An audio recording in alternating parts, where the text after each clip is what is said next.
বসে আছো তুমি? সেই 3টে থেকে তোমার জন্য অপেক্ষা করছি। তুমি ছাড়া একা একা বসে থাকতে ভালো লাগে নাকি? রাগ করো না জান, আমি আর কখনো দেরি করব না। তোমার হাতটা দাও। কেন? আরে দাও না। চোখ বন্ধ করো।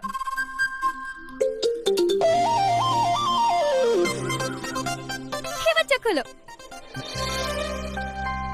ব্রেসলেট তুমি কোথায় পেলা? নিজের জন্য বাজার করব, আর আমার জানটার জন্য কিছু নিয়ে আসবে না? তোমার জানটা কি তোমার কাছে কিছু চাইছে? তুমি শুধু তোমার ভালোবাসা আর একটু যত্ন দিয়ে আমাকে আগলে রাখো। আমি শুধু তোমার কাছে এইটুকুই চাই। আমি কি তোমাকে ভালোবাসিনি, তাই তুমি এরকম কথা বলছো? বাসা তো, কিন্তু আমার অনেক ভয় লাগে। তুমি যদি আমার কাছ থেকে হারিয়ে যাও, আমার কাছ থেকে তুমি যদি অনেক দূরে চলে যাও। পাগল একটা, আমি তো তোমাকে ছেড়ে কখনো যাবোই না। আমি সারা জীবন তোমার সঙ্গে থাকবো। পৃথিবীর কোনো শক্তি আমাদের দুজনকে আলাদা করতে পারবে না।